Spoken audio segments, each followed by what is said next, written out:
Get ready, Staten Island. The Ferry Hawks are back at SIUH Community Park July 7th to the 12th for a 6-game series against the High Point Rockers. Tonight, first pitch is at 6:30. It's Thirsty Thursday with $5 Bud and Bud Light Drafts. Friday, July 10th, first pitch is at 7 p.m. May the Force be with you on Star Wars Night with post-game kids glow around the bases with special lightsaber training packs. Visit ferryhawks.com now to lock in your seats. Want to elevate your travel experience? Here's how. With a Delta SkyMiles Reserve American Express card, you can relax before your flight in the Delta Sky Club with up to 15 visits per medallion year. And now through July 15th, 2026, you can earn up to 125,000 bonus miles, so you're closer to your next adventure. The Delta SkyMiles Reserve card. Check out the new design at www.delta.com/Spotify. Minimum spending requirements and terms apply. Graham Plattner is the real deal. He's a fighter, and he's ready to take that fight to Washington. Graham Plattner has the grit to go against the grain and to fight for what is right. That's the energy, that's the fighting spirit that the Democratic Party needs now more than ever.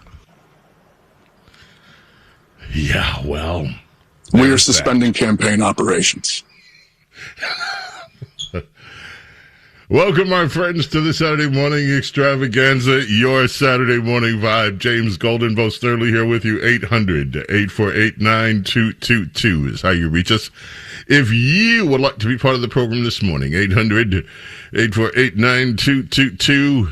Now that Graham Plattner has been swallowed by the Democrat Party, what will happen next in Maine is one of the things we can talk about.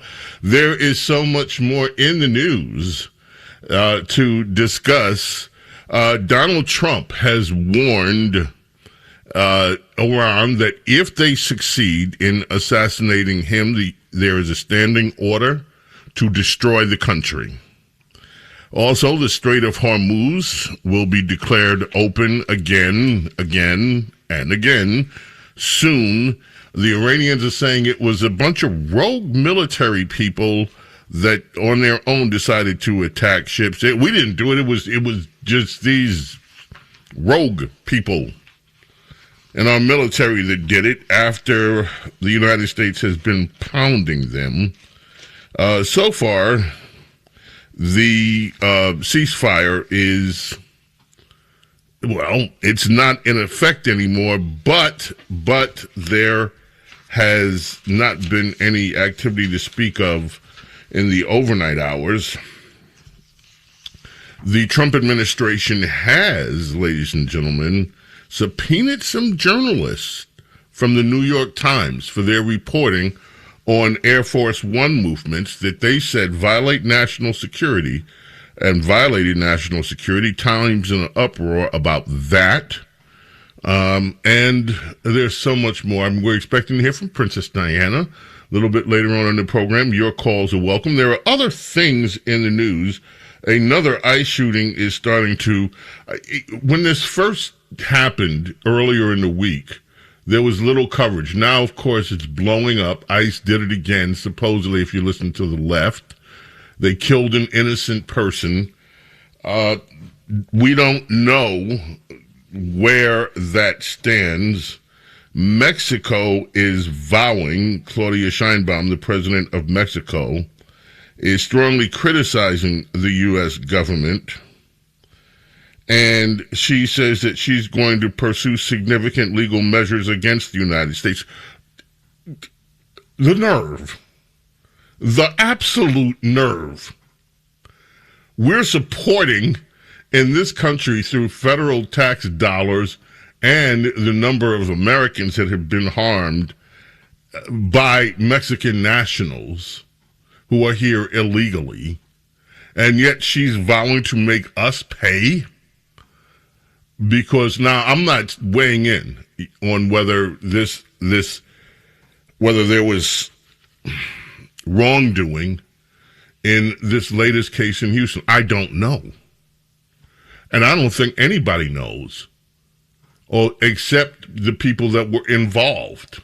They know. and we're hearing conflicting information. One was that this Mexican national, who has apparently been in the United States for quite some time, led a peaceful life here illegally, rammed, or we saw the video of his van moving at a clip of speed. The videos make it look like it's high speed. I don't say the videos make it look. When you look at the videos, it might appear that it's a high speed, but I don't know whether we have the capacity to gauge that from a video. And ICE is saying that they were rammed. And everyone else is saying that ICE is lying. Who knows? But this has happened in Houston. We shall see. So a lot with the Plattner stuff, yes. Plattner being swallowed. I wonder two things with Plattner. Three things. You know how the Me Too movement was never happy with the ways that men that were accused of rape got away with it because of statutes of limitations, and so they decided, screw the statutes of limitations. We're going to go after men regardless of how long ago. Bill Cosby, 20 years, things that happened 20 some odd years ago, they put old Bill Cosby in jail. And I don't even know whether they gave him Jell-O. They put Bill Cosby in jail. The guy was blind by the time he came out of jail, and they're still trying to go after him. Look at old Harvey. Harvey Weinstein. He's still in the slammer. And this stuff happened how many years ago with some of this stuff? And they're still not trying to go after old Harvey Weinstein. Democrat favorite, by the way. Democrats loved Harvey Weinstein back when he was the big mogul in the Hollywood business. And then there's P. Diddy. Diddy did it. They said Diddy did it all those years later, and because Diddy did it, they threw Diddy in jail. And Diddy's still in jail. Years and years ago stuff. And there's R. Kelly. R. Kelly's in the slammer.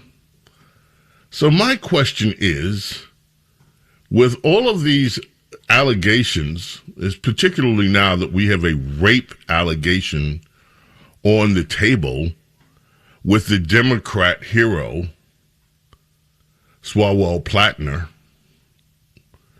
will the Democrats demand that Graham Plattner, oyster farmer, Graham Plattner, hero of the new socialist Democrat movement, will they demand that Mr. Plattner have some legal accountability for his actions?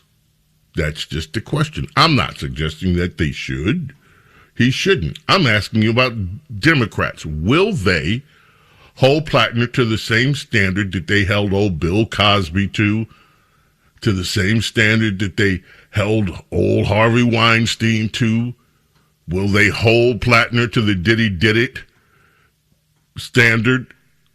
Will they hold him up to R. Kelly standard? Will they put Plattner on trial for rape? Will they demand that Me Too,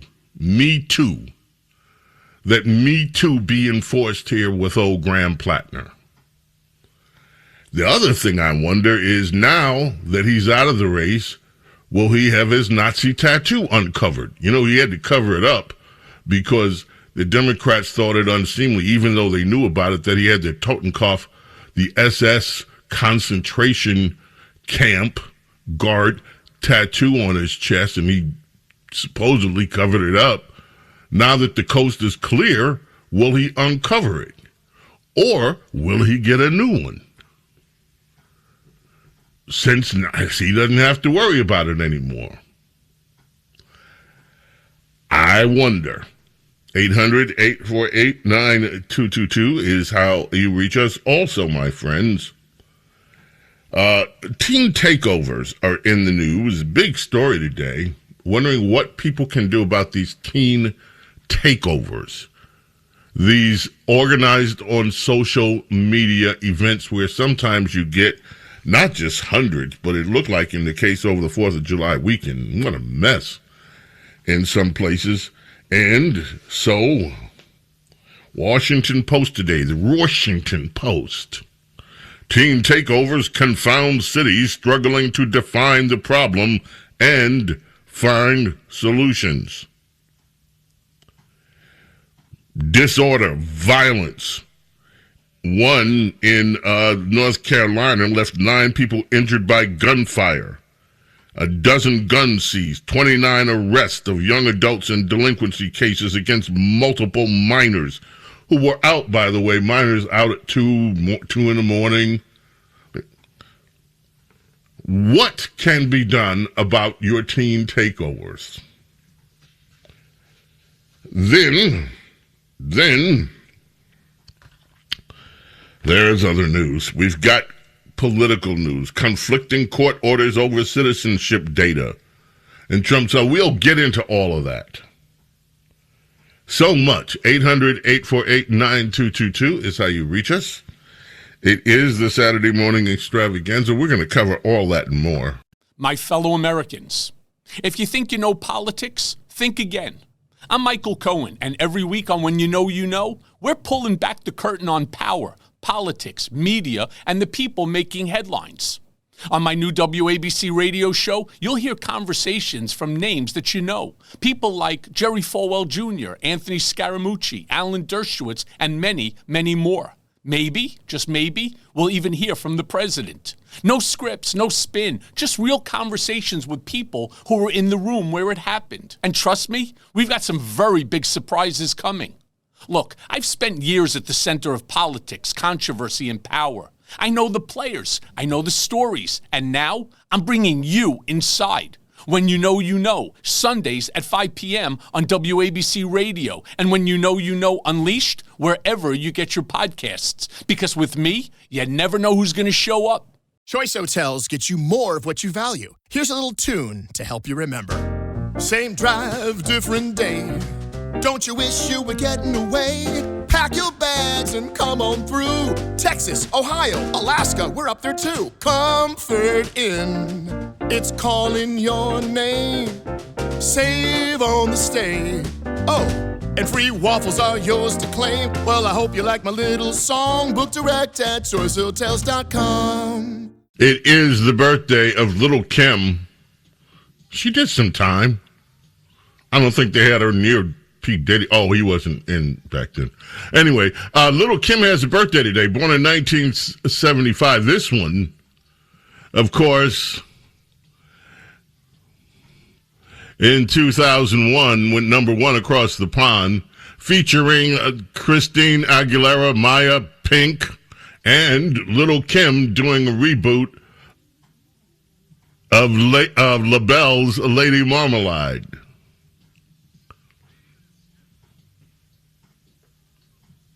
I like this. Yeah.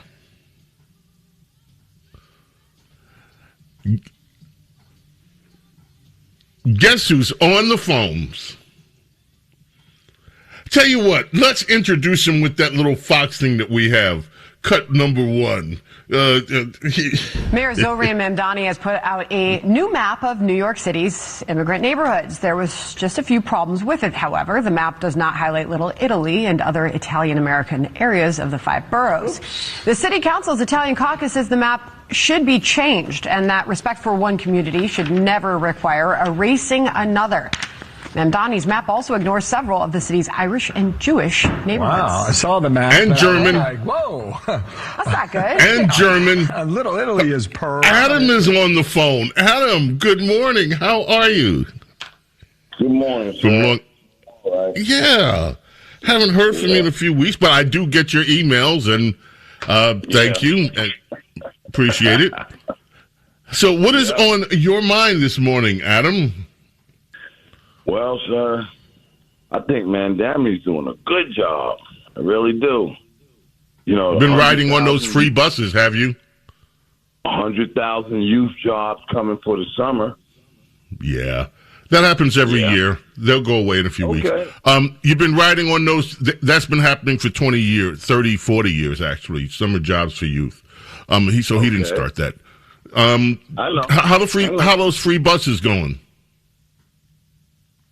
Well, crickets. I guess they're not going to have that. But they're spending like $180 million here in Hochul to make buses go 6 minutes faster. $180 million, and they're going to hopefully get 6 minutes out of the $180 million. It was a great job. Did you see how much money he saved when he had the city people doing the snow cleanup this winter? Did you see how much money he spent when he's still demanding that you pay for illegal immigrants? Do you know how much money he's losing because real estate people are taking their investments out of New York because they don't want the communist takeover of their property that he's got in, and how that's going to hurt the city revenues and the tax base? Did you see that? However, Adam, there is one thing that I think that Mondami has done right. And you know, I played it yesterday. I don't know whether you heard it or not. So let me play it for you again. And I praised Mondami for this. Cut 27. This is your Mayor Mondami.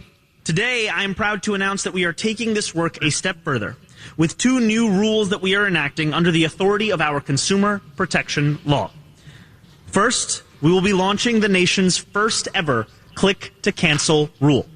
Because if you can sign up with one click, you should be able to cancel with one click.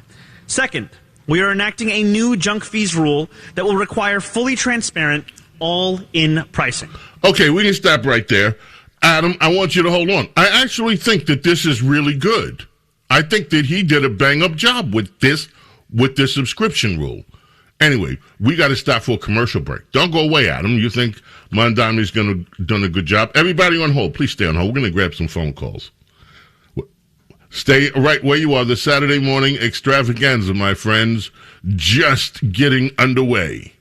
Whatever you do, keep it right here. Mayor Mondami, I give you a year. You are not a New Yorker. You have no clue. I'm Isabella Reggi, and today we are here in Little Italy asking the locals how they feel about one of the oldest immigrant communities, Little Italy, not being included on Mayor Mondani's Immigrant Enclave map. I don't consider you to be my mayor. I think it's disgraceful for what he's doing. He's got to be fair to everybody, and he's not fair to everybody. He's not fair to the Jewish people, which he makes everybody notice he's not fair to the Jewish people. He's not fair to the Irish people, and now he hates the Italians. For what reason? What do we do to him that he should hate us? They always sort of pushed us to the side. I got it, yeah. In other words, Little Italy, they take care of their own problems. And we're always pushed aside. And I think it's about time that we have to be firm about this. Otherwise, we'll totally be forgotten. If you understand what took place here over 100 years ago, between 1880 and 1920, when the mass migration of Italian immigrants first came, this was the stepping stone for the Italians. Well, the Bari family came here 120 years ago from Sicily. They were immigrants. They landed down in what's known as the 5 Points. Grandma started the San Gennaro Festival. That right up there, that is Grandma. That is Grandma. Grandma from the Bari family. Okay, she is the heart and soul of this neighborhood. My grandfather was on the Society of St. Gennaro, which happens to be this year 100 years. So it means a lot to me, Little Italy, you know? There's no such thing as left or right down here. Both sides of the street are beautiful. And what makes New York City such a special place is a collage of many different cultures. People from all over the world come here and settle. And they need to be recognized for the contributions that they brought to this wonderful country. Birthday today for Jeff Hunter from the Nitty Gritty Dirt Band. 1971, this one. Mr. Bojangles. You know who did a great reboot on this song? Sammy Davis Jr. But what a great song. Classic, Mr. Bojangles. Adam is on the phone with us. Adam, you heard me praise Mr. Mamdani for one piece of legislation that he's doing, which is this business of if you have a one-click subscription, then you need a one-click out of it. Where you have a lot of these online companies that take you through all kind of hoops and difficulty canceling your subscription. I think that's actually good. I think that he did a good thing there, and he wants transparency in online fees. I don't know how he's going to accomplish that, but I think those two things are good. As for this business with him and his department trying to erase the history of Little Italy from New York's map, and other neighborhoods. There were Jewish neighborhoods that he left out. There were German neighborhoods, Irish neighborhoods. And what do you think about that? You think that's such a great job there, Adam? Well, before he came in, how many of those maps included Yemeni neighborhoods and Somali neighborhoods? I'm thinking zero. Am I right, sir? I don't know, frankly, because I never paid attention to the. I know. Sir. Okay. Zero. So Zero. So is it fair though to include them and then just leave out the other neighborhoods? So what's the point of that? And then try to blame it on his predecessor. We have him trying to blame it on Eric Adams. Well, I suggest those people go get an old map and use that. How's that? Why such animus to people? No, what's wrong with them for just saying, why would he, Adam, okay, why would his administration do it? Answer the question. Why would they do that? I'm not mad that he's including other neighborhoods. I don't have any problem with that.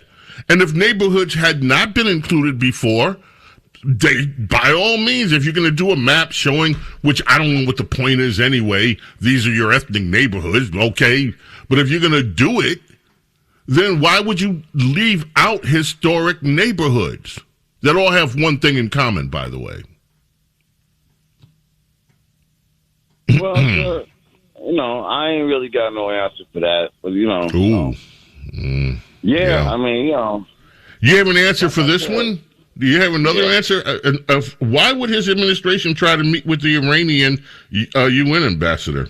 Are they somehow running foreign policy in the United States? Oh, I don't know about that one. You don't know about that? No. Oh, cut it. 4. I heard it. You heard it. Well, for those of you that haven't, Elias, cut 4. We need cut 4, please.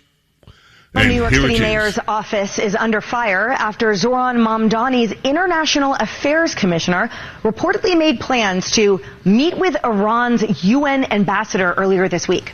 The timing could not have been worse. And the New York Post reporting this, the scheduled meeting would have unfolded after Iranian troops fired missiles at 2 commercial ships traversing the Strait of Hormuz. An action Monday in direct defiance of an interim peace agreement between the U.S. and Iran. Mayor Mamdani was asked about this at a news conference today. Watch.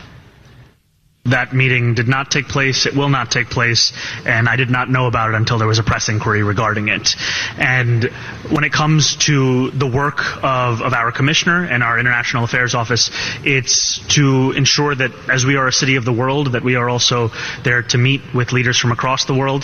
The focus is always on our city and our relationship. The commissioner recognizes that this was made an error, and we're working on a new process in terms of new meeting requests. A new process? What about competence? Well, this comes as the Wall Street Journal reports Israel warned Anyway, enough of that, Adam. So you have this guy, and he doesn't know what's going on in his administration. Let's just do foreign policy and meet with Iran's UN ambassador. What in the world? And you're saying, of course, he's doing such a great job there in New York. Really, Adam? Really? Sir, it didn't happen like you said. So, don't start, burying the man. There was something that didn't happen. It was a suggestion that didn't go through. Next. Didn't go through because Marco Rubio in the State Department said, oh, hell no.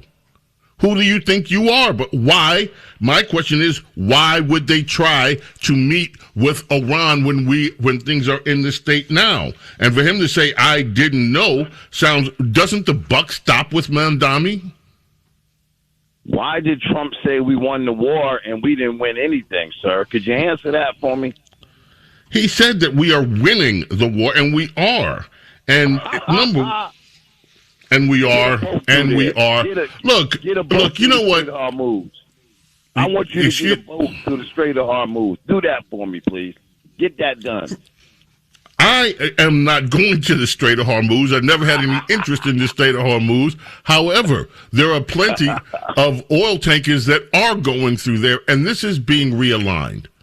For everybody that thinks this is like TV, okay? You watching when the commercial breaks over after you watch the first segment, and then you get to segment 4. Segment 4 is it, and it all resolves. The world doesn't work like that.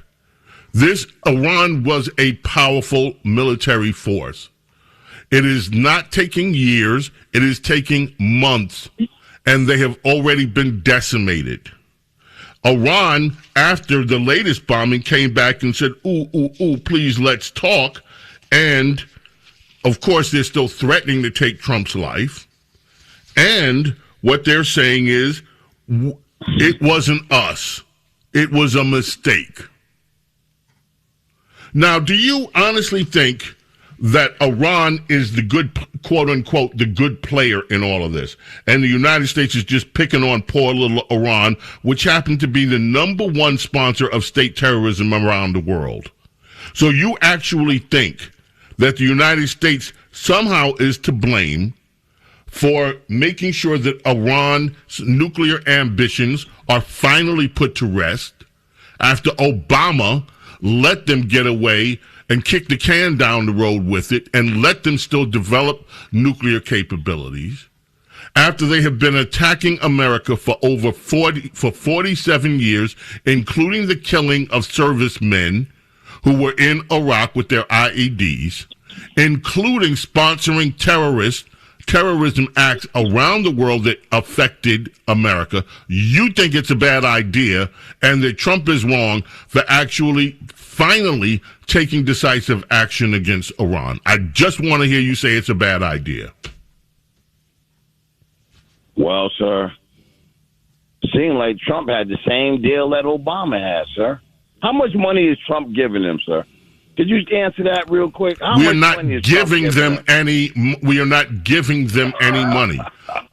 Okay. You laugh. You're asking a question. I'm answering the question. There were Iranian assets that were frozen. It is not our money, even though I understand that you're a Democrat and so you think everybody's money is yours, and that's part of the whole ideology. But that's not the way also it works in the real world. Everybody's money is not yours. Everybody else's money is not yours. Iran had assets. We froze them. And what Trump is saying is if you guys cooperate, we will unfreeze your assets. And you will have your assets back. And further, if you really change your ways, there's a potential that we could do business together. How is that wrong, Adam? Obama was giving them their assets too. No, Obama gave them our money too. He did unfreeze. No, he did unfreeze assets. And then he sent the pallets of cash over in the middle of the night. Donald Trump did not do that. Okay. But you're not answering my question. No. Is Iran the good guy here? That's the way that you guys on the left are portraying it.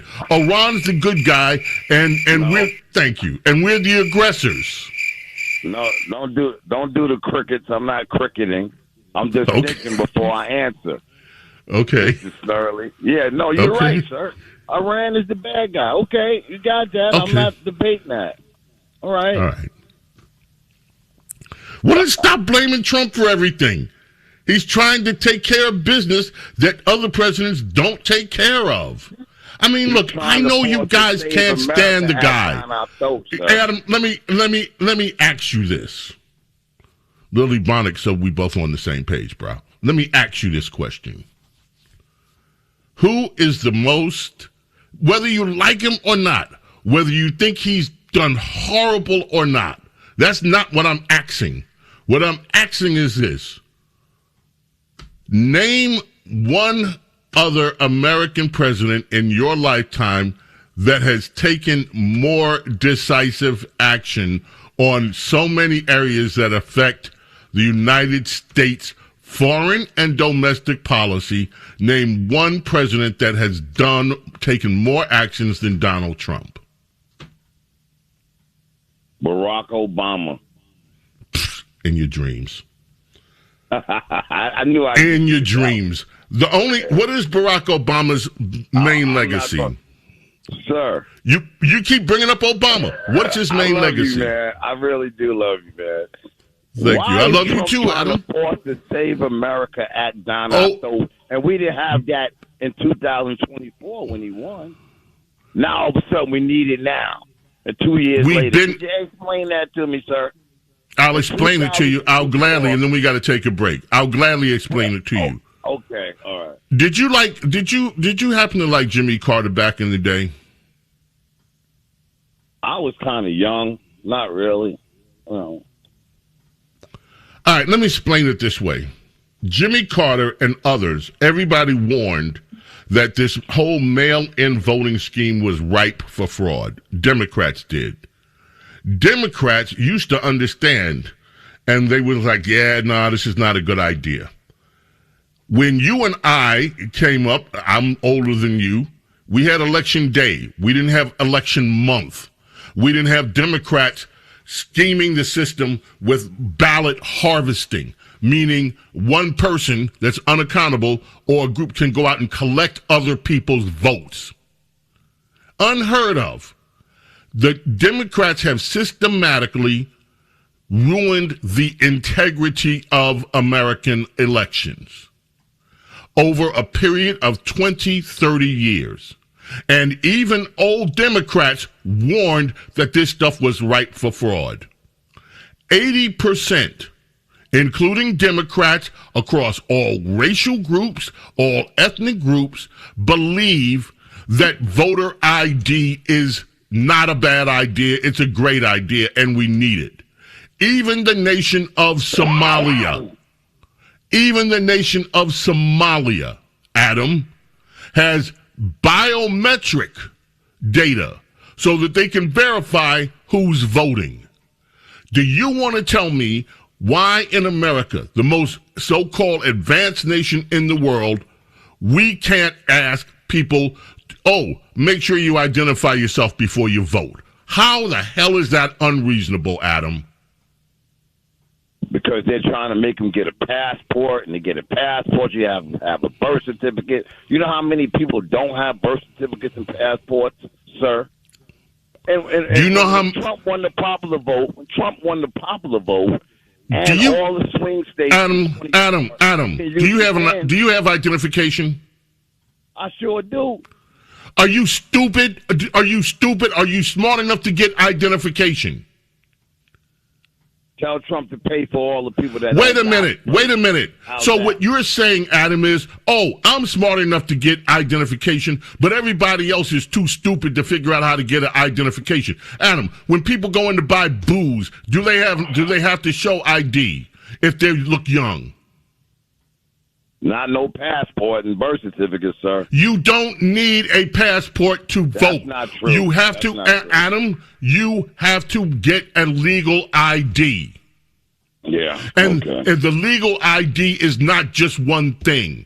This is all a bunch of crap. I don't understand how you can sit here and actually tell people that getting an ID is too difficult to do. It's getting a proper ID is much too difficult for American citizens. We can get all the welfare we want. We can get everything we want, but we can't get a proper ID. Adam, give me a break. 2024, they didn't need it. They didn't need it in 2024. The only places that they didn't need it were in blue states. And guess where, Adam, the problems are with elections? Red states. Right. Sure. I love you, Adam. I love you too, sir. You know you ain't making sense, Adam. Folks, we went really long with Adam, but your phone calls, we're going to take all your phone. If you're on hold, stay on hold. Please. James Golden, Saturday morning extravaganza. Today's the birthday of Richie Sambora, guitarist with Bon Jovi. Happy birthday to Richie Sambora. James Golden Snurley here with you. Saturday morning extravaganza continues. Roger is calling in from Orlando. I love that song. Love Suzanne Vega. She's just such an amazing. Roger in Orlando, thank you for waiting. How are you? Well, I am fantastic, Bo, and I wanted to talk, if it's okay with you, about the grants that the federal government gives to the states, to the counties, and to the NGOs, and how much of it actually gets to the program that they're supporting. I was a local politician at one point. And good. Let me just tell you, we have about 2 minutes here. I'm sorry I took too much time, so I need you to get right to it. I love your topic. Get right to it. So if they give out 10 mil, the state takes 20%, 2 mil goes to the state. Then 8 million goes to the county. The county keeps 1.6. The NGO gets about 6.4. They keep 1.3. 5 mil goes to the program. So if they have a fraudulent program, half of the money goes, the state doubles their money. It says that they get, twice as many people in the kindergarten as they actually have. The state doubles their money. The county doubles their money. The NGO doubles their money. So why in the blue blazes would the state ever want to stop fraud? They're lining their pockets with the 20% that they the piece that they keep as they pass it down. This is insanity. Now, you with me, sir? Yes, and you have just described insanity. Yes, and by the way, there's no accountability on this. When you ask states now to start turning over their records as to who's actually getting the money and using the money, they're refusing.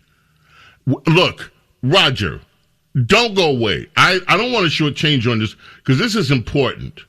And everybody on hold, stay on hold. We got people who want to talk about a lot of things. Stay there. Hour one in the can. Need a laptop that's built to perform and designed to last all day? Select Windows 11 PCs starting at $499.99 are now at Best Buy. Learn more at bestbuy.com. Best Buy. Imagine that.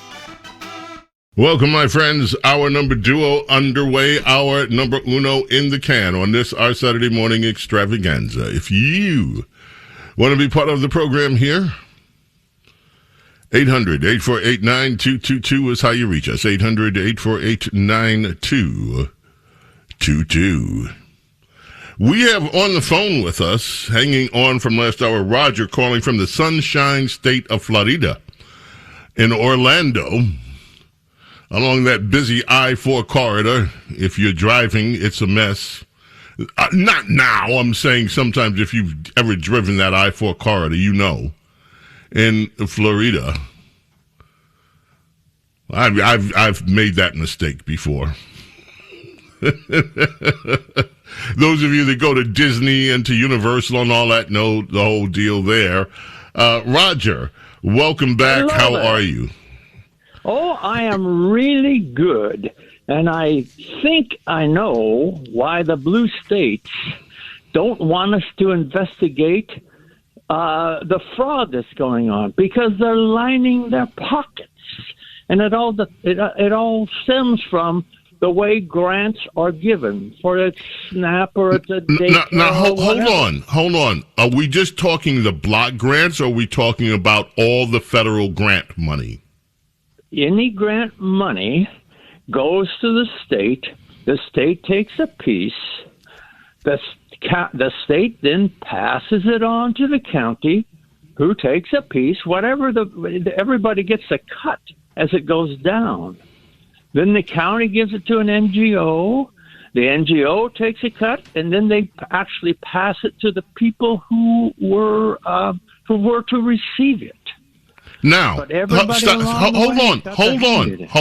on. I want to just do this. When you say NGO, the non-governmental organizations, and my first question is, are there any controls to vet who these NGOs are? This is how you get the Luring Center in Minnesota is one of the most prominent examples recently. But just this week, just yesterday, Nick Shirley posted a video. He's in New York City now, which is amazing. He went into a place that is supposedly an adult something or another center that claims to have 7,000 recipients, and they're getting paid for 7,000 recipients. And the person that was, I don't know whether he's the owner or just an employee, was saying, well, there's no way we have 7,000. He was completely blindsided by it. And then you go and you look at all these videos that Nick Shirley and others are now doing, where they're going into these places that are the ultimate recipients of these grants, and it is obvious that there's scam going on. Whether it's these multiple hospice centers, whether it's these, in fact, J.D. Vance this week talked about the fact that the Medicare is being ripped off with even skin grafts and with other things, to the extent that spending has shot up 7,000%. And so my question to you, Roger, you said you've been in politics, you know the deal. Yes. Are these NGOs being vetted? Well, here's the way it works. The agency, the government agency over the one that they take a piece, and for that they are to administer it, and for that they are to make sure that it's done properly. They can take the money and sue the government, or they can take the money and administer it, or they can take the money and oversee it. It's their choice. So, when you say they can sue the government, I didn't understand that part. But some of the states are suing the government because the federal government wants to see what's going on. Well, they're using them. Once they take, they take the money and then they sue the government because the government is asking questions. That's correct. They take the money and use the money to say, no, you can't look at what we're doing with your money. That's correct, and they're supposed to be looking at what whoever they give the money to is doing. Okay, now, one question that I have, and I raised this question this week when it comes to all this fraud. It seems to me that the United States Congress has been incredibly derelict here. Yes, absolutely. The Oversight Committee is derelict. Okay, if I don't understand, and I think most of us don't understand, if you're handing out billions upon billions upon billions of dollars, why is it not written into the law that appropriates this money that there have to be audits and that the federal government has the right to audit, and including getting the list of who is ultimately supposed to be being serviced with this money? Some of them have it, some of them don't. And I can't watch each one, but you'd think that the government would put it in every one, our congressman. It should just be a blanket law. If we're handing out money, we have the right to audit, and you have to turn over your rolls. I don't care what it is, whether it's a Medicare roll, whether it's feeding the hungry roll, whether it's snap, go buy some soda and junk food with it roll, whether it's a roll of whatever it is. If we're handing out the money, we have a right to do a forensic accounting on it. How is that? Why is that so difficult? It's not, but the history of the way money was given out, that was supposed to be the job of the agency that we gave the money to that took their cut. that was why they were getting a cut of the grant, of the money that flows down. They were supposed to be making sure it went to the right people. But the federal government has the ultimate responsibility. Absolutely. Period. And they are derelict in not putting inside the law a mechanism to check to see that the money is going where the money was intended and to remedy that if it's not. I would agree, and Vice President Vance is starting that process. But it should have been done 20, 30, 40 years ago. Absolutely.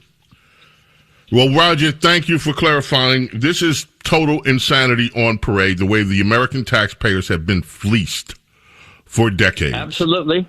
And I appreciate what you do, and keep up the good work, Bo Snerdley. Thank you so much, Roger from Orlando. Let's go to Chris in the Catskills. Chris, it says on your line that you have never been impressed with the Democrat that was swallowed this week. You're a Democrat. How'd you like what's going on with your party, Chris? What is happening with these people?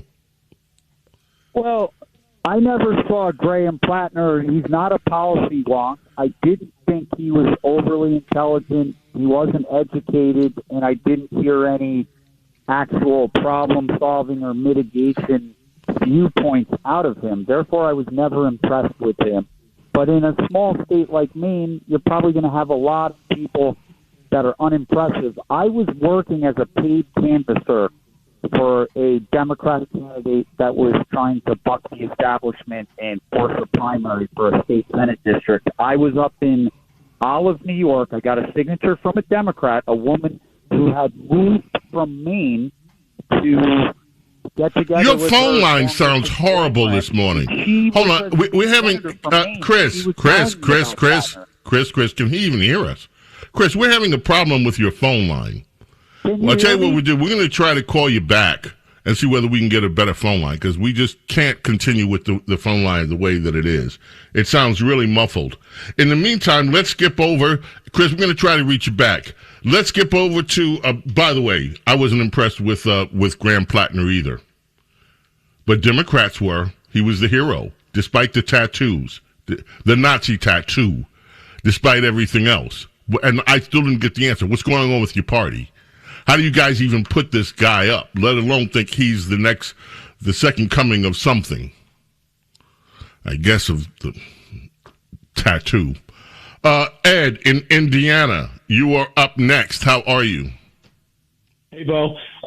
The Democrats are trying on all fronts, and down here, poor Mitch McConnell's in the hospital, and Kentucky Andy Beshear, governor, is doing whatever he can, demanding to find out what's going on, and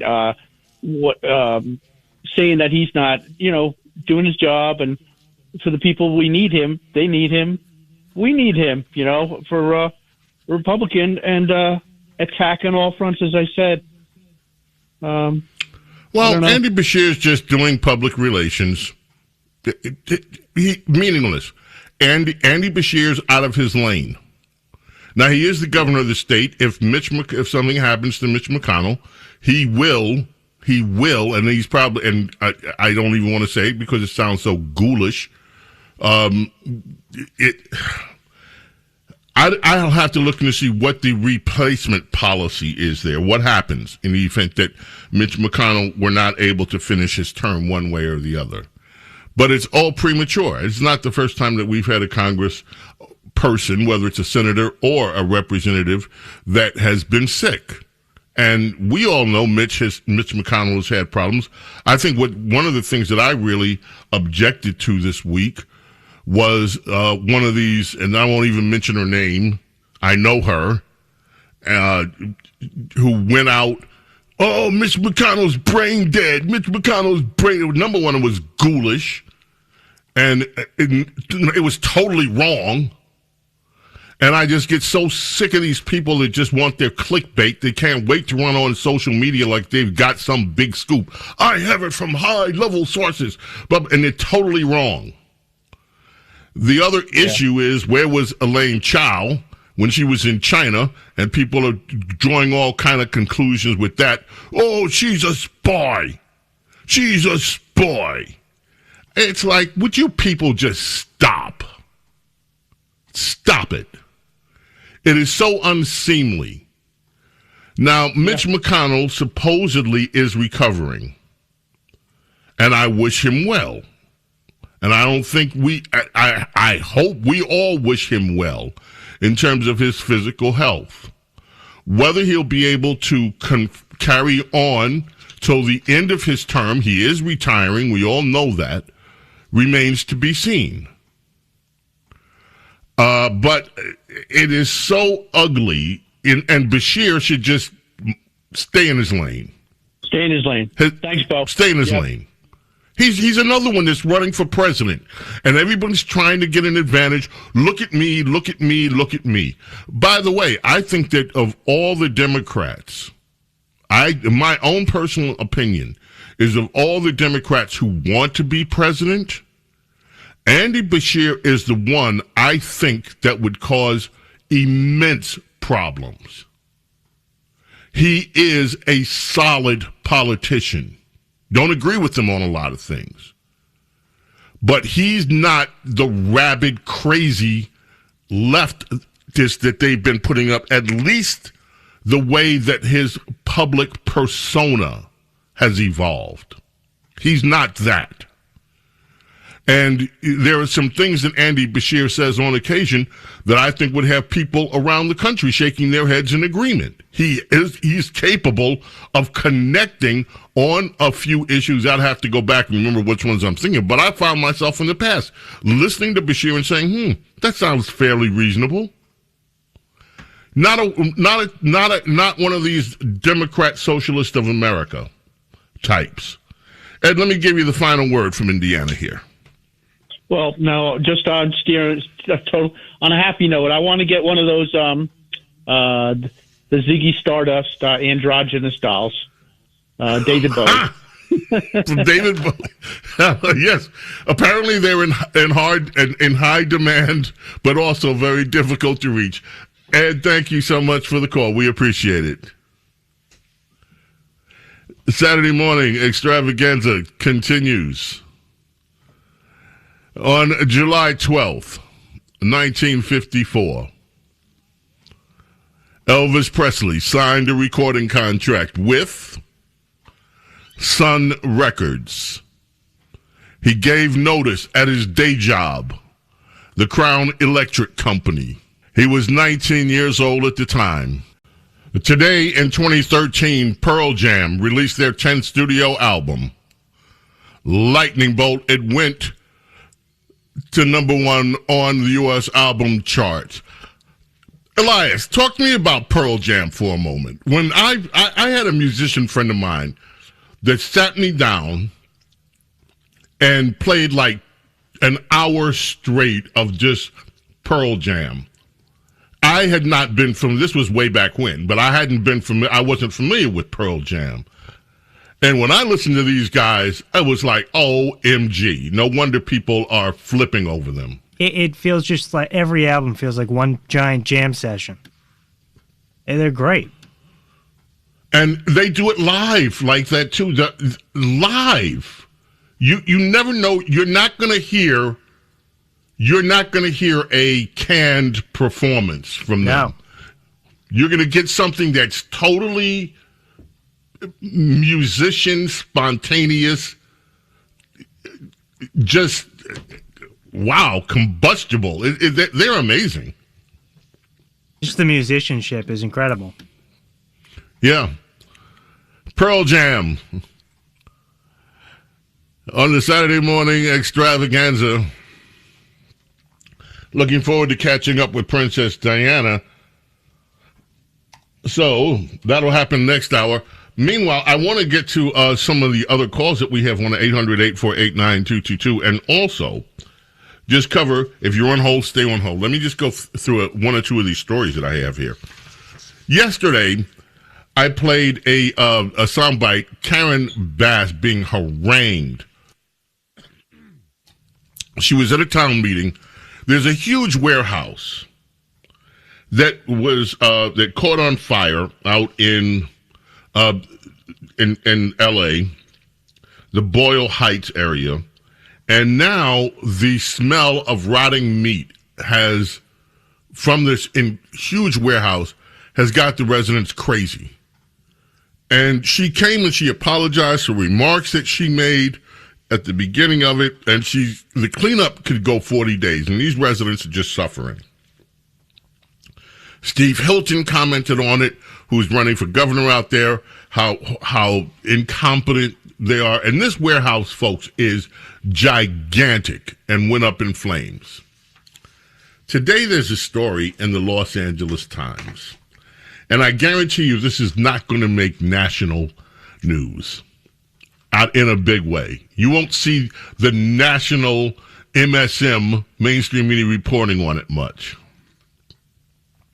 Apparently, solar panels that were on the roof of this building may be involved in this fire. They wanted variances to shut it off and didn't get them. The solar panels may have been what set this place ablaze. We'll be right back. Don't go away. We are midway through the Saturday morning extravaganza, which means it's time for Elias' pick of the day, and here it is. So this is Ricky Martin. This, of course, is Livin' La Vida Loca. In 1999, on this day, it started a 3-week run at the number one in the UK singles chart and the US number one for 5 weeks. And whoa! The interesting part about this song is it was the first number one song to be recorded, edited, and mixed totally on a digital audio workstation. So totally digital. They weren't using any tape, anything. This is all digitally made. Yep. So let me just put that in regular people parlance. First one made on a computer. Pretty much. Yeah. He used a DAW, the digital audio workstation. All of it, you can do it all on your computer. You can get the instruments on your computer. You can put it all together. You sing your vocals into the computer, and boom, it's all there. Real musicians for this, just no tape. Real musicians and no tape. And these days, what's happening in that whole world of digital music is incredible. I'll just say it like this. Right now, you don't even need the quote-unquote real musicians anymore. You can use samples and you use the samples of real musicians to actually create the music. It's amazing. Number one chart hitters are making their big hits from their bedrooms. It's such a big change. Yeah. Pretty amazing. Okay, let me go back to telephones. Sandra is calling in from New Jersey. Good morning, Sandra. How are you? Oh, good morning, James. I hope you're doing well as well. I was listening. I'm glad. First of all, Adam, I really learned from Adam, and I'm so glad when you have him on your show. And I like the things he says. I listen to him. I hope he hears this. Rubio did a very wonderful thing, and I'm sure Adam's going to agree. Rubio terminated the pardon for that illegal immigrant that sexually assaulted that 10-year-old. He terminated the pardon that Tim Walz made. So I think about this 10-year-old girl, very, very young. She's going to have problems going forward in her life, and I believe she should get therapy.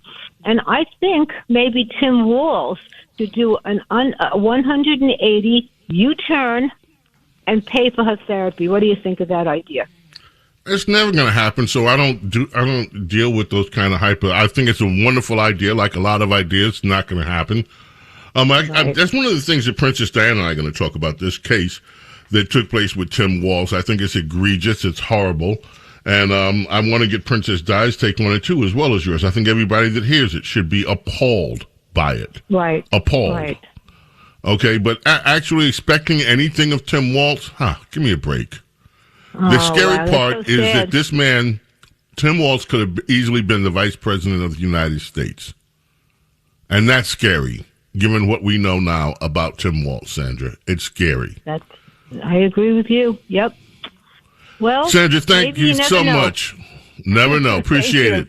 All right, Chris in Catskills is back. Hopefully we have a better phone line. And Chris, I don't want to veer off into other areas. You called about Graham Plattner. I want to hear how your party, Chris, your Democrat party, thought it was a good idea to nominate Graham Plattner. It wasn't just some backbenchers on your party. You had some of the main. You had Kirsten Gillibrand in New York, who headed up the whole Me Too thing. She's your New York senator. She was in support of this guy, Plattner, despite all the sexual allegations. She's supposed to be, quote unquote, a mainstream establishment. You had Elizabeth Warren. Bernie Sanders claims to be an independent socialist communist, but he supported him. You had guys like Ro Khanna, your party, a guy who clearly has presidential aspirations, supporting him. You've had so many mainstream Democrats saying, yeah, this is our guy. We don't care about the Nazi tattoo.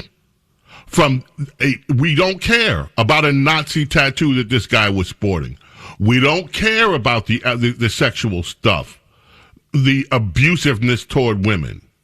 How do you, as a Democrat, reconcile with where your party's going? Not only that, let me just, before you answer, we have DSA people from the Democrat Socialist of America, people that in Colorado, people in New York, that are actually calling for America to be overthrown. How do you reconcile with where your party is right now?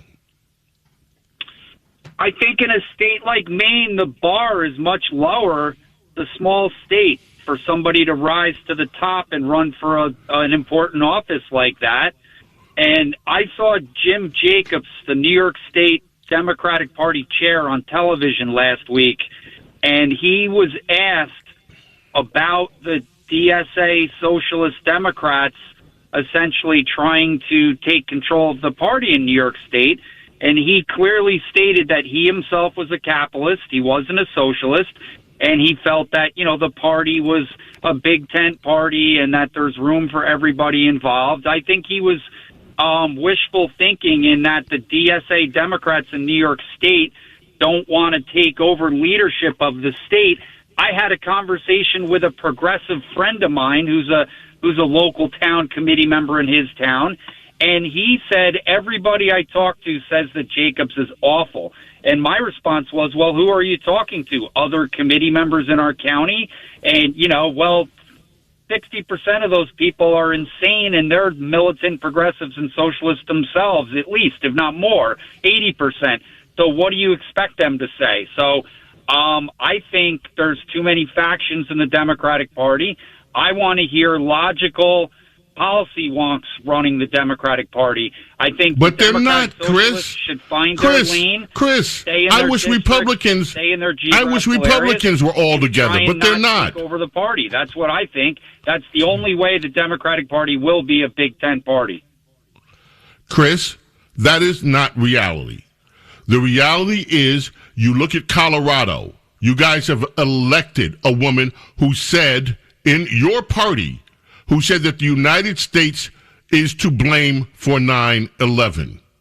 You look at Minnesota, and you've got Ilhan Omar.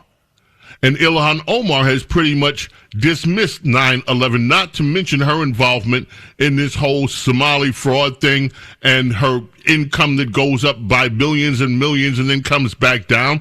Okay, fine. You've got Chicago, where Brandon Johnson has run the city into the ground. And these are the mainstream people. These aren't even the DSA, where you have Brandon Johnson, who actually doesn't care how many of his residents get killed by violence in his state, as long as he can proudly say, we're up against ICE. You go to California. California is a mess. Los Angeles is a mess. They still haven't rebuilt out of one permit after the Palisades fire over a year ago. You go to Philadelphia. You got a woman standing out demanding that nobody can tell her she can't raise taxes on people, and she's arrogantly yelling at the people that vote her in if they dare question whether they can raise taxes. Then you have the communist socialist movement that is taking over your party in Colorado. They elected this woman, as I said. Now you have members of this on the New York City Council. They're telling landlords, screw you. Screw you. We're going to just take your property and do with it what we want to. Screw you. And actively making plans to take, whether these plans ever come to fruition, to take property and give it to their NGO friends to manage. People's private property. You go to Seattle. You've got that kook out there who just tells the billionaires and millionaires in the state, well, bye, get out. And now she's having to change her tune because apparently some of them are taking her seriously and want to get out. And that place is a S-hole with homelessness everywhere. Downtown, boarded up businesses that used to be thriving. How do you justify being a Democrat right now, Chris? I love you, Chris. But I want to know, because you're an intelligent guy. You're not one of these kooks out here. How can you look at your party and say, yeah, this is my party and I'm still in it? I want to see, like, Ohio former senator running to get in the Senate again, Sherrod Brown. I want to see him be a future presidential candidate in the near future. I don't want to see somebody like AOC running for president. That's where I personally stand. Unfortunately, we have far too many Democrats that vote once every 4 years for president. They don't show up in primaries. The DSA Democrats have figured this out, and they've manipulated the primary system to try and take over the party. They haven't manipulated anything. In pockets of this country, including where I live. They haven't manipulated. They're just organizing. That's all. The rest of your party's not. Chris, answer me a question, please. Your Democrat Party is off the rails. They hate law enforcement. They run on abolishing ICE, and after they let in 11 million illegal immigrants, they run on keeping them here and make ICE the enemy. Everything that Trump does, whether it's a good idea or not, is a horrible thing, including restoring Washington, D.C.'s infrastructure and cleaning up the mess that was Washington, D.C. Everything is hatred, hatred, hatred. Every single piece of legislation that benefits the American people, things that should make common sense. Like, yeah, you should show an ID when you vote, just so we know who you are. Yeah, we should match up ballots and make sure that we don't have fraudulent ballots running around. Things that make common sense, your party is opposed to it. How can you sit here and tell me about what you wish and not tell me about what is actually happening in your party? Do you not see that your party has gone off the rails, Chris? I agree with what you're saying. I think it's a problem of not enough policy wonks in both parties. There's not a deconstructive problem-solving, problem mitigation approach to government. And unfortunately, philosophically, there's this huge divide in what they want to see the structure of our government and the ideological main bend of our government to be based upon. And with that divide continuing, I don't see it ending in a good place unless we get more policy wonks as elected officials. Are you proud to be a Democrat right now? I'm proud of my own logical assessment of our government. I'm not proud of these other Democrats and the lack of effectiveness that they're displaying, and I'm disgusted by the behaviors of pockets of DSA in different areas of this country.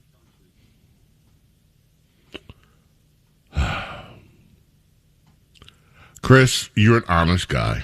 I love you. You're honest, and you know I'm not yelling at you, right? I'm just passionate.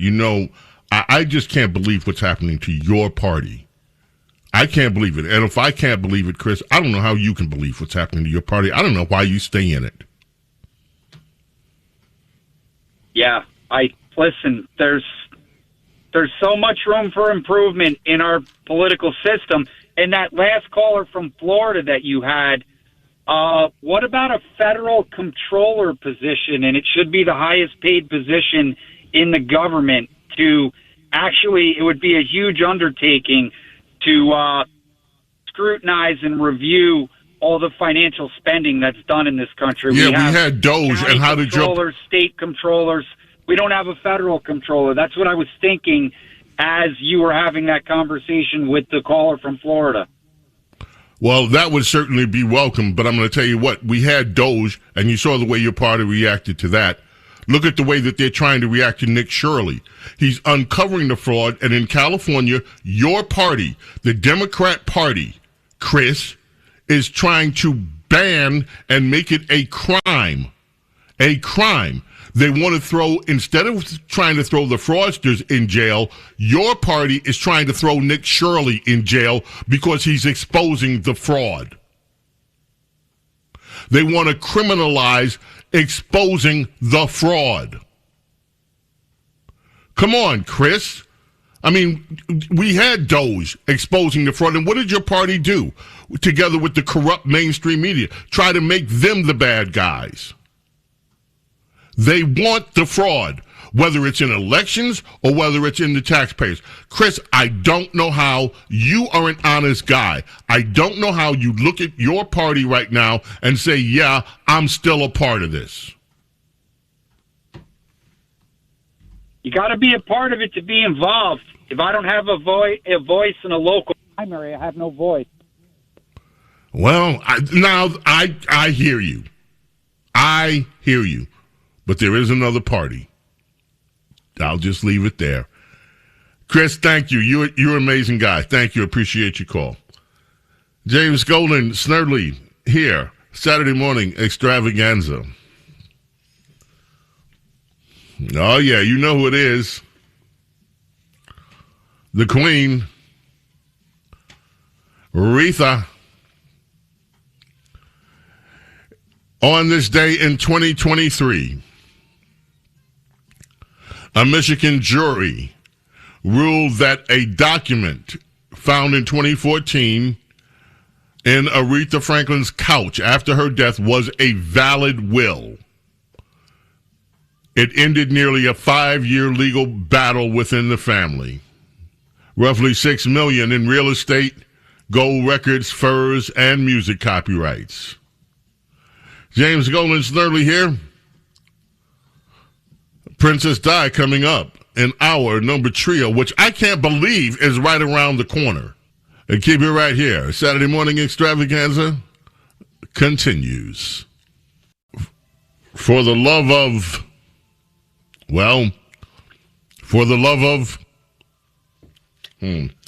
tomorrow is the anniversary of Rolling Stones' Ronnie Wood leaving his wife of 23 years. He was 61 years old at the time.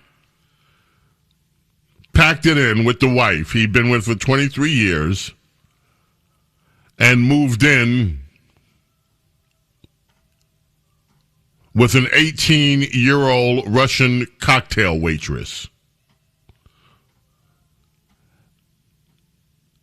4 kids with his wife of 23 years. Met the 18-year-old girl while he was out drinking.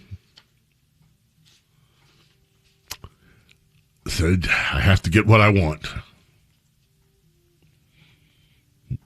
And he took her away to his luxury secluded pad in Ireland. He got what he wanted.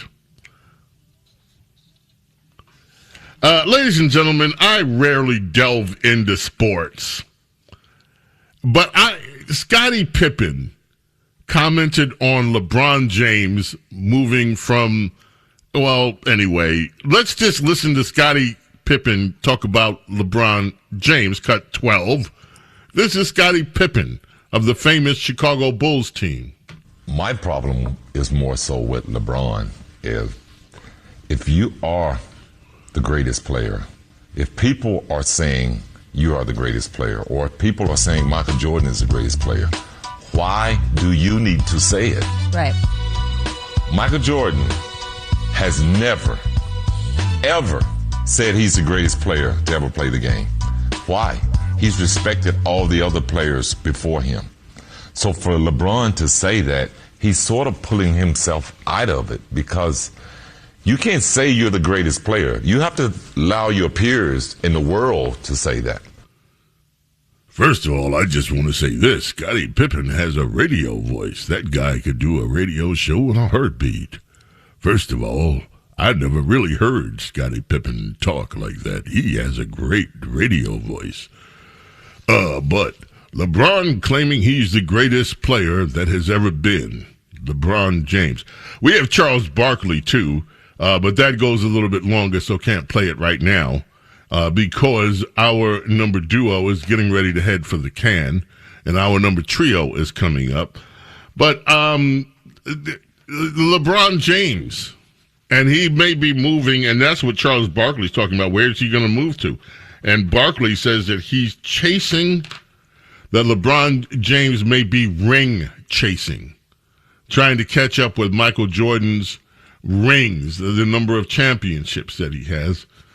Look, I don't follow basketball enough to comment intelligently on it, but I do think there's something to be said for what Scottie Pippen said. If you're the greatest, you don't run around telling everybody you're the greatest.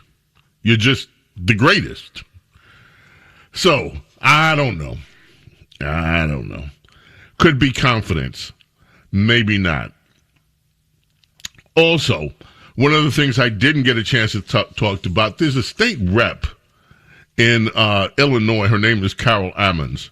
She and her whole family have been this fraud thing.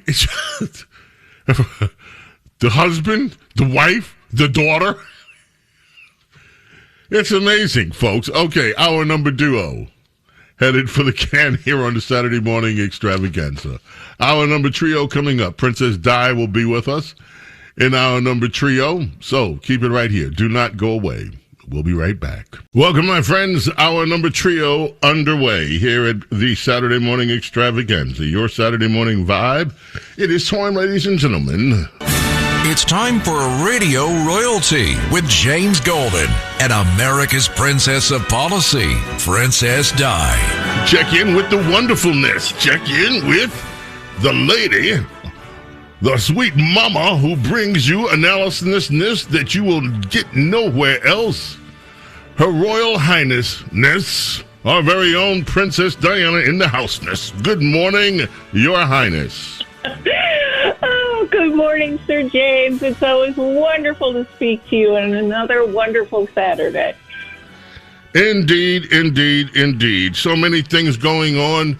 Mr. Plattner got Swalwell this week.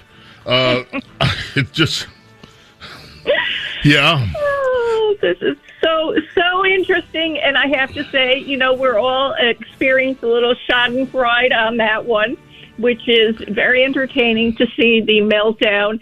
And, one of the interesting things I saw as his campaign started, and a lot of these things that eventually sunk him, like the Nazi tattoo, etc., started to circulate, everything was fine with the Democrat Party. They all defended him, except for one question. He kept being asked, is there anything else? Is there anything else? Do we know it all? I mean, everything that was known was pretty much the same thing that ended up as tanking him. But he kept being asked that one question, great by every media person who interviewed him. Is there anything else? And of course, he said no. And so that whole narrative, which was, okay, we can accept the fact that he had a Nazi tattoo and that he had, problems with women aggression. That was the New York Times reporting. But then that evolved to what they're coming out with now. It really adjusts. They're all so indignant. He lied to us. He lied to us. He said there was nothing else, and there was. It's just, the guy's character is completely consistent with what was known from the beginning, and the fact that he would lie was also part of his character. Anyway, I know you have played those who vetted him for the Democrat Party, an interview they had with the Wall Street Journal, a strategist named Daniel Morath and his wife, I believe it's his wife, his partner, Leanne Phan, and they were interviewed by the Wall Street Journal. It is the most remarkable interview I have ever seen in my life, and because of Daniel Morath, this Democrat strategist, and how he explained how he vetted Graham Plattner. Do you have it? Indeed, we have it. That is cut 17, and we have it. Here it is, ladies and gentlemen. Point, you hadn't vetted Graham Plattner. You hadn't done a full scrub of who he is. How did you go about vetting him? We paid a nice firm a whole chunk of money and got some stuff back. Some of what you've seen on the news we got back. Other stuff we didn't. We didn't. Did the vetting process turn up the tattoo that became so controversial? No. The Reddit posts, did that turn up in the vetting process?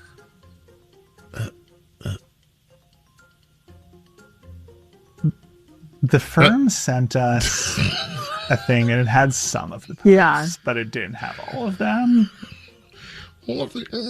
And what did you think about that? How did you think your way through the fact that he had posted these things on social media? I said none of this will or should stop him from becoming a U.S. Senator. And what was your thinking there? I think if what the voters wanted were people who were grown in vats and had never done or said anything that they might regret their entire lives, we'd have a very different country. Part of our thesis here is that people do not want their candidates grown in vats. They want people who are real human beings, and they want people who do not look and sound like the vat-grown people who've been leading this country off a cliff for the last century. And that was Graham. We don't want candidates grown in vats. I have to say, if anyone sounds like they were grown in a vat, it's this guy. It's just the most remarkable manner of speech, and this guy was sent out. He helicoptered into Maine. He was sent into Maine to persuade Graham Plattner to run because his job was to find someone who would appeal to the working class. Now, this guy who just had that speech pattern, he's the one who picked the representative of the working class, which is why we got what we got. And these are the people making decisions like Tallarico in Texas.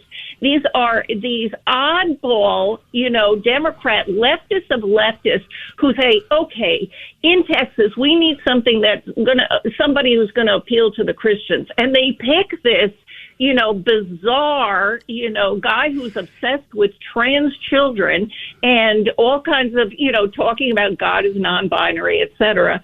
And the Democrat view of their own voters is so clear by who they come up with.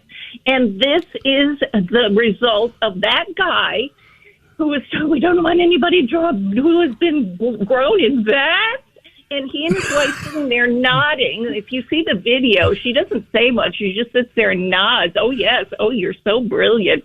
And he agreed that he had asked for a background check, but he asked for an expedited cheap background check. And the whole party basically was on the hook because of this guy's decisions. And they all were all in. If you remember, they all endorsed him. There was a reluctance on the, establishment side among some Democrats, but they all jumped in. And so now they are in trouble. And it's a very interesting situation because their hopes for taking over the Senate are dashed. They are down in Michigan. Abdul El-Sayed is losing in their own polls to Mike Rogers, the Trump-endorsed candidate. And the other wrinkle is that Fetterman in Pennsylvania has made a bipartisan joint fundraising committee with his fellow senator from Pennsylvania, Senator Dave McCormick, who is a Republican. And so the Democrats are in panic. The rumor is that he may very well flip. Now, he has been denying it for years, but, it is increasingly, he is hated by his own establishment. And so that, is to me another wrinkle. There is no way. They weren't going to win back the Senate anyway. But the Michigan race, the Senate race in Michigan and the Senate race in Maine puts the stamp on failure for them. Well, according to, I think it's the Washington Post, I'm looking for the story as we speak. According to the Washington Post, why their Senate hopes are not altogether dashed. They think that they can still make a go of the United States Senate. And depending on who they pick to replace good old Graham. Well, people I've seen that have been floated to replace Graham, the one guy, his first name is Troy, I forget his second name, but he threw a water bottle at a woman, and I saw a video of him. He has the charisma of cardboard. I mean, there's no way. This guy is the most dry, droning. So they're looking for someone to energize their left-wing primary voters. This guy isn't going to do it. You're talking about Troy Jackson. And okay. Troy Jackson was on PMS Now. Cut 25, Elias. And they asked Troy Jackson how he's came about this. So he was a big supporter of old Graham, and this is what Troy had to say. Well, let me ask you about Plattner. You supported him. You bragged about being one of the first supporters of him. Why did you stick with him for so long? Why did you stick with him after the Nazi tattoo? Why did you stick with him after the New York Times article and the aggressive women stuff? Stick with him after the Reddit posts that were arguably racist and sexist? I know he denies the sexual misconduct allegations, but why did you stay with him for so long? Well, the Nazi tattoo and the Reddit posts, I mean, I didn't know. I haven't even ever been on Reddit. But, when people talked about those things and he turned around and said, that these were times whenever they were dark for him and, he'd grown and all this stuff. I mean, they were, a different time period for him. And I understood, that people can change. There you have it. Yes, the Reddit post,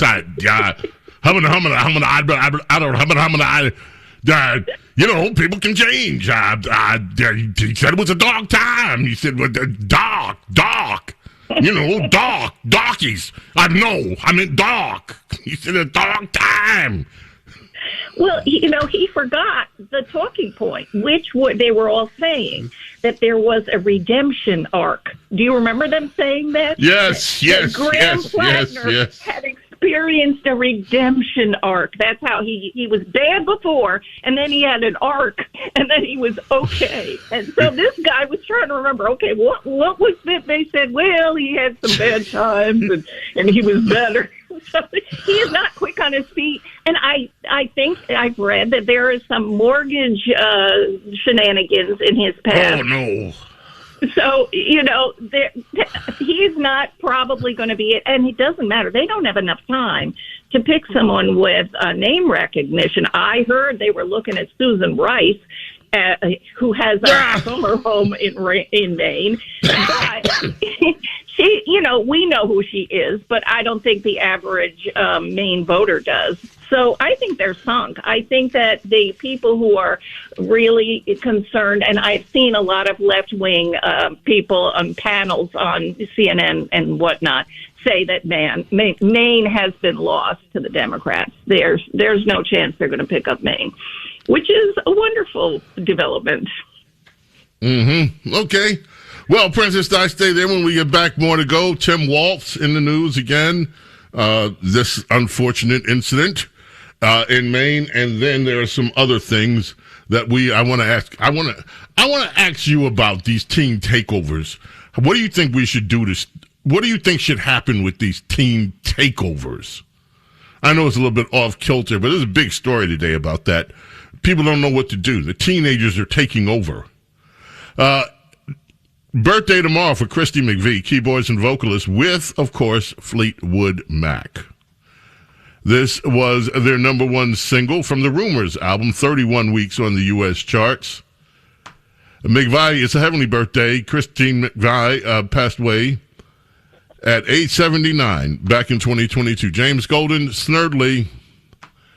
Saturday Morning Vibe continues. Princess Di is with us. Do not go away. Heavenly birthday today for Bonnie Pointer of the Pointer Sisters. One of the great groups. Also, Pointer Sisters did a lot of background work for people, including for Cold Blood, one of the groups out of Chicago, California, the San Francisco Bay Area. Cold Blood, just amazing band. This is their big one, one of their big ones, Slow Hand, Automatic, other hits by the Pointer Sisters. She passed away in 2020. She was just 69 years old. 3 Grammys for the Pointer Sisters, 13 top 20 hits. The Pointer Sisters. Bonnie had a solo album, and it didn't make it to be a hit, sadly. One of the singles, Free Me From My Freedom, Put a Ball and Chain on Me. A song lamenting about how the fact that she wanted to be free from her man and then realized not a good idea. Free me from my freedom. Princess Di. I love that song. I'll have to put that song in the library one day. I love that song. Princess Di. Yes. Tim Walz, Keith Ellison, and a Supreme Court Justice, I forget her name at the moment, the Supreme Court Chief Justice out there in Minnesota pardoned a guy who was accused of a heinous crime so that they could keep him in the country. What's that all about? Well, one of your callers alluded to it, and I believe you have a soundbite of Marco Rubio. He lays out the basic facts. Do you have that handy? We do, and that is, let's see, number 23, Marco Rubio. Just weeks ago, a convicted sex offender and a foreign national was shielded from deportation by the governor of Minnesota. Laotian national Tu Li Vang was convicted of repeatedly sexually abusing a 10-year-old girl in the state of Minnesota. He even tried to pay his victim for her silence, and he called his heinous crimes a minor thing. Just days before this foreign sex offender was scheduled to be deported, Tim Walz, the governor, issued him a pardon, setting him free to once again endanger the children of America. Well, this week I revoked his legal status in the United States, and as a result, federal agents took him into custody, and as of today, he has been removed from the United States. Because of our action, this foreign criminal will never pose a threat to any American, ever again. Americans must never be forced by their elected leaders to live alongside foreign sex criminals who have no right to begin with to reside in our country. This administration will always stand with the American people and defend them from violent criminals. Amazing. And that is the basics. It is an outrageous turn of events. And I want to just go a little bit on the backstory of that. this Laotian national, as Rubio called him, was convicted in 2005. He pled guilty to first-degree criminal sexual conduct, and he was ordered deported in 2006. And in those days, Laos didn't accept deportations from the United States. So he has been living here. He married. He had children. He had been living here without anyone doing anything at all, even though he had this heinous record. And, you know, all of those facts were known until Trump came into office again in January and negotiated with Laos. And Laos then agreed to take the ones that we wanted deported. This was all Trump's work. You remember when he first came in, he made all kinds of deals with, there were a lot of countries refusing to take people we wanted to send back. Well, Trump did the work, and so did Marco Rubio, and got that agreement. And so because Laos said, yes, we will take them, this guy was slated to be deported, rightly so. And who stepped in to save him?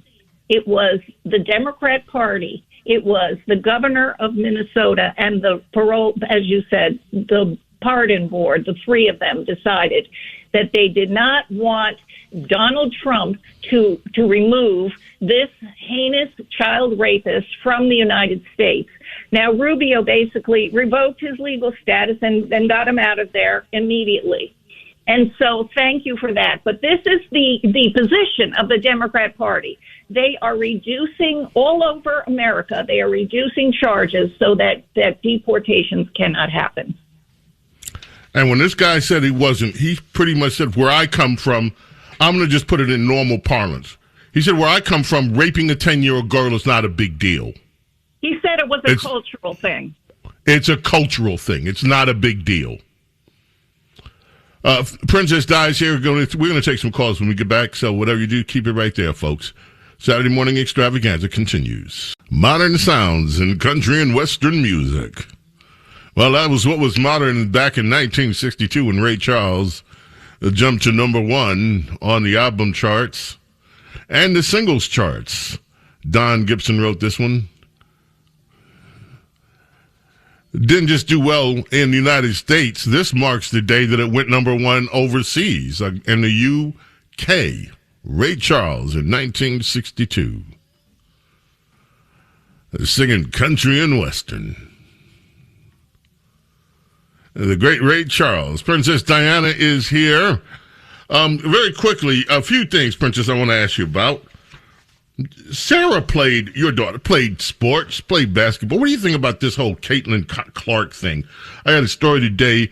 The WNBA commissioner, her PR people told her she couldn't do an interview. She was supposed to be on a radio host Dan Patrick's show. And at the last minute, they bailed out. It was a bad idea. The PR, I guess, told her to go on the show and do an interview because they were going to ask her about this whole Caitlin Clark thing. What do you think about this whole Caitlin Clark thing in the WNBA? Your Highness? Yeah, hello? Go ahead. Yeah, go ahead. I have followed women's basketball because both my daughters played basketball coming up through high school, and watching what the attacks on this star player is very hard to see. She's very talented. She's got the great, presence on the court. She's got it all. And she is really, women's basketball is a very physical sport. And don't get me wrong, but, the refs look the other way often, and she is abused on the court. And, that to me is a problem for the sport. They have a struggle with getting anybody to watch them because, compared to men's basketball, women's sports is a little less dynamic. And so they had a dynamic player. That's one way of putting it. I'm just saying. They have a dynamic player, and they're, allowing her jealous fellow players to just abuse her. So they've got to get that under control. Okay, well, we'll see what happens there. I saw the one to the throat, and here's the problem I have with it. having played ball when I was younger, a lot younger, sometimes you end up in situations that it happens so quick. It's not intentional sometimes, but it happens. But I mean, in her case, it's intentional, and it's over and over and over and over. That's the deal. If you see the compilations of these things, it's every time she plays, and she doesn't complain. The complaints are not coming from her. It's the people who observe and the people who support her who are trying to make a change in how the officiating works. All right, big story today in the Washington Post about these teen takeovers. Right. Up to 8,000 in juveniles in North Carolina over the weekend. 8,000, and then you have what's happening that happened in Newport Beach, and then you have Chicago. Some people are saying, the kids were locked up in COVID. They just want to hang out. They just want to be with everybody. Pensacola, Florida. And then, of course, you have the racial component thrown in there when it's a bunch of black kids out at these things. And people don't know what to do about these teen takeovers. You got any suggestions? Well, I think Florida has the right answer. There have been Tampa and several cities had the spring break issues, and so they have instituted a zero tolerance policy, and they will use RICO. They are treating this as organized crime because it is. These things are organized over social media, and so these teen takeovers have that criminal element in their planning. And so Florida has decided to go after these kids, young kids, and the adults involved, there are some adults involved, and use conspiracy statutes and RICO laws. And that's the way. Because once you have actual prison time, this is going to be stifled. That's the only way. Because you cannot count on the kids themselves to change, because they have been basically grown up thinking this was fine. And, so unfortunately, it's gotten to the point that the law has to be more heavy-handed. Otherwise, it's going to keep escalating. Good. Let's take some telephone calls, Princess Di. Jim is calling from Boston up in great old Massachusetts, Taxachusetts. Jim, welcome Saturday Morning Extravaganza. How are you? Thank you, James. I'm very well. And hello, Princess Diana. Hello. Yes. You guys are appointment listening. Okay, get to the point. I spent my entire career inside the belly of the beast. I worked for UMass. I was an IT engineer. And I left as a strategic thinker or a strategist. Mm-hmm. And so I'm in the belly of the beast, and I'm engaged with one of the leaders of the Democratic Socialists here up in Massachusetts. And I asked her a simple question: what is your political North Star? And her response was, I don't know what you mean. So I told her what mine were, and that is the Constitution. And I explained that there are the 5 great promises that the government must keep, and it's in a poem, and that poem is called the Preamble. This is to direct our minds to a higher level. So the 5 high crimes I told her was crimes against union, crimes against our common defense, crimes against peace on the street or domestic tranquility, high crimes against justice, and high crimes against the general welfare. See, those are the high crimes. And this Democratic Party is completely dedicated to the execution of those high crimes for the single purpose of what the Nazis were doing, which was the seizure of power through lawful means. And after the seizure of power, then you have the revolution. Now, Hitler's particular problem was that his socialist wing wanted to have a whole lot more revolution. Hitler wanted to have the army. So there was very real socialism in there. And that was my point, is that I think that those are the lists of the 5 great high crimes. Princess Diana, we want to comment on that?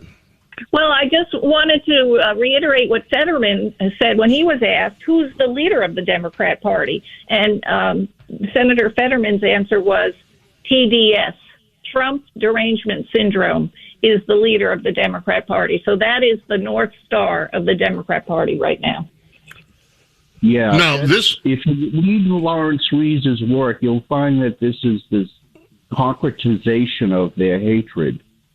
Hatred is the most permanent of all the emotions. It's the most stable. And once it's embedded in there, it doesn't change. Like That's people what we're call saying, it yeah. not allowed, that's an emotion. Hate doesn't. Well, I'll tell you one thing, it does change because it's growing more and more intense on the part of the leftists.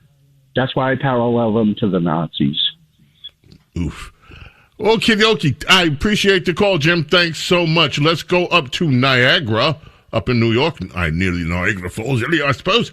Kevin, you are on with Princess Di and with Snurley. How are you this morning, Kevin? Oh, much better speaking to both of you. Good morning, Your Majesty, and good morning to my brother of total eternity from a different mama. Hey, most thirdly, speaking to you on the great Hometown 1340 WLVL. Hey, you know what? When those so-called vetters from the undemocratic party, right? You realize the little pauses when they asked them, didn't all this stuff come up when you vetted, right? And you know what came in my mind, guys, with that pause?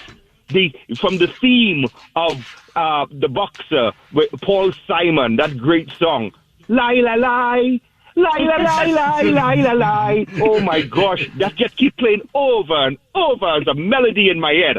That's why I will never, and I have never voted Democrat. And I don't know if this party will ever change. So know what, America? Wake up, America. Wake up. Especially my fellow black and Latino people and Asian people. Wake up. Anyway, guys, God bless you all. Cheers. Have a good morning. Thank you so much. Democrat Party is changing. They're going more socialist, and we're watching it. And they're going nuts. This is what this party is turning into is almost unbelievable in my point of view. Anyway, Bridget is calling in from the Jersey Shore. Welcome. Good morning, Bridget. How are you? Good morning, James, and good morning, Princess Di. Good morning. Good morning. I just wanted to bring up 2 points. One, I'm a new mom, and my husband and I have been trying to get through to the Trump account. And it has been a total debacle for 3 weeks. And I just think that the president needs to be made aware because the individual that we spoke to through Trump accounts actually said it's a big problem. And a lot of people are having a lot of issues with even trying to get the account secured. And we've gone through all the proper channels, the IRS, the whole bit. But it's a mess. And I think he needs to be made aware of it to put somebody on his staff because this has his signature on it. And I know he's been pushing it. And this is something that will definitely help our youth in the future. But I think it's something that he needs to address. And second of all, is regarding Air Force One, the new one that the Qatari has made available to him. I think that it's really disturbing to the American people that this plane was given to him, supposedly retrofitted, and supposed to obviously mimic the older planes, which has all the defense systems. Well, I'm sure you both are aware that it does not have the anti-defense system, which is for picking up heat missiles. And that's ridiculous. We're living in an age right now where our president, which everyone knows, is nothing but a target. And this is extremely dangerous. I just think that there is something awry that is not just coming from Iran or the Middle East, but there's something going on in this country because I think it's ridiculous that Boeing had actually set up for him to get a new plane in his first term. And they dragged their heels on it. It was never done. So that's why he ended up accepting the Qatari plane. Everybody's like, oh, it's a foreign plane. You know, this isn't good. Well, no, I didn't exactly like it. A lot of Americans didn't. But he was kind of left in a lurch because he's riding around in an old plane. And I think that there's some people that are here on U.S. soil that are working with others to basically, they're setting him up to be assassinated. I'm just saying, that's my opinion. Bridget, I don't know whether that is true or not, but I will tell you this. One of the things that was disturbing, an Iranian national was arrested earlier this week trafficking arms in the United States through LAX, and that person was found. Now, as for the planes, the president issued subpoena. The subpoenas have been issued to New York Times for their reporting, by the way, on Air Force One and what happened as he was leaving Turkey, et cetera, because they were asked to hold the story till at least they were off the ground on Air Force One, and they didn't, because it did involve national security, and the New York Times refused. Now, as for the planes, you're right. Boeing was late, but I'm not going to look at that as a conspiracy. If you remember, Boeing was having all kind of troubles. They had troubles with the launch of the plane. Remember the crash that happened, and it was with the Dreamliner, I believe it was. And Boeing was in turmoil for about 2 years, and it affected their whole production line. Also, they were in turmoil on the stuff they were supposed to deliver to NASA. So I'm not looking at this as like some big anti-Trump conspiracy. I think Boeing was going through its own stuff, and that's the reason why this Air Force One is just an interim plane, and you're correct, it's just interim, until Boeing can deliver on the planes that they were supposed to deliver. Princess Di, you want to comment on any of that? Yeah, because absolutely, the fact that you're angry about it, you're taking the reporting of the New York Times, which had its finger on the scale, and the national security information that the New York Times reported should not be known by just ordinary people. And so that's the thing, that if you hear the White House response, that they're saying that this was a misdirection, that this is not true, that they don't have enough security on the quote, temporary plane. And I think you need to press pause on your anger. I think we all feel protective of Trump and want him to be as safe as possible. But I think that if you are going to just take whole hog the accusation, which is what it was from the New York Times, and understand that the Trump administration is subpoenaing the reporters because they are, according to the Trump administration, in violation of federal criminal law by revealing some of those details. And according to the Trump accounts that you mentioned, I have many family members who have already done it easily, did it during tax season. I've been on the app myself, no problem. So your story may not be typical. I'm sure there are some that are difficult, but a lot of it is going very smoothly. And I hope whatever problems there are, even Governor of Maryland praised them. One of the first Democrats I've heard said this is a really good idea, and no other president could get it done. He was just sad that it's called the Trump accounts, but he said this is actually a really smart program. So whatever pains are happening, I'm sure they will be resolved, and I hope soon they'll be resolved. Thank you for the call. We're going to take a quick break here, ladies and gentlemen. We'll see whether we have time for more calls on the other side of it. Oh, one of my favorites. I have so many favorites, thousands of favorite songs, but this is one of them from Simply Red. 1986. Can't believe this was so long ago.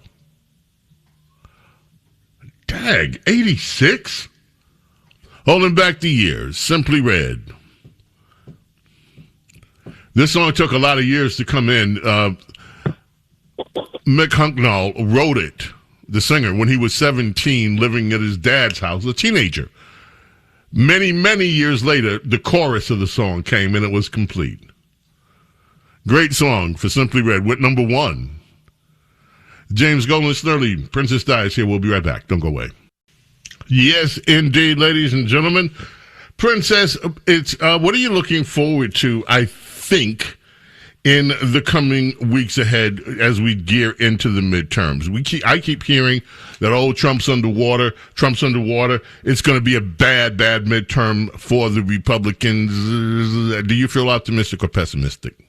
Oh, you know me. I am always optimistic. It's a choice that we all make, and I think it is grounded in reality always because, our country is on a track and a trajectory that is always upward despite our flaws. And as far as the midterms go, I expect us to triumph in both houses.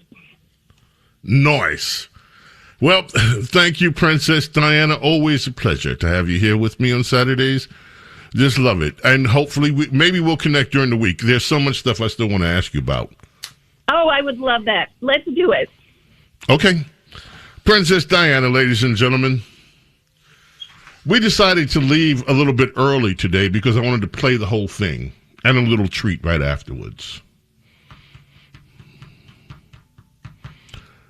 I maybe those of you that have listened to me over the years know this, and maybe you're tired of hearing me say it, but it's the truth. This woman is the first. I don't cry when recording artists pass away or whenever, but this one was the first one that got me like that. Back in 1979, when Minnie Riperton passed away on this day, I actually shed tears. I was so upset. Minnie Riperton. Before she went solo, and Stevie produced that album, the Perfect Angel album, before she went solo, Minnie had worked at Chess Records. She worked with Rotary Connection, and those of you that know music know Rotary Connection was just an amazing group. Charles Stepney produced a lot of that. Charles Stepney went on to do a lot of the arrangements for Earth, Wind, and Fire. And in their key years, he was just amazing, Charles, as an arranger. And then she she was part of Wonderlove with Stevie's background group back in 73. He did that big tour in 73. Minnie, I didn't even know that Minnie was part of Wonderlove. In fact, Wonderlove would open up the shows for Stevie back then. Then she went solo, and I'll tell you what, there has never been and never will be a voice like Minnie Riperton. Thanks for listening to The James Golden Show. You can hear The James Golden Show Saturday mornings at 7. If you like the podcast, share it with your friends and listen anytime at WABCRadio.com and download the WABC Radio app. Hit that subscribe button on all major podcast platforms. Plus, follow WABC on social on Instagram, TikTok, Facebook, and X. See you next time for a new episode so you never have to wonder. What the heck is going on here?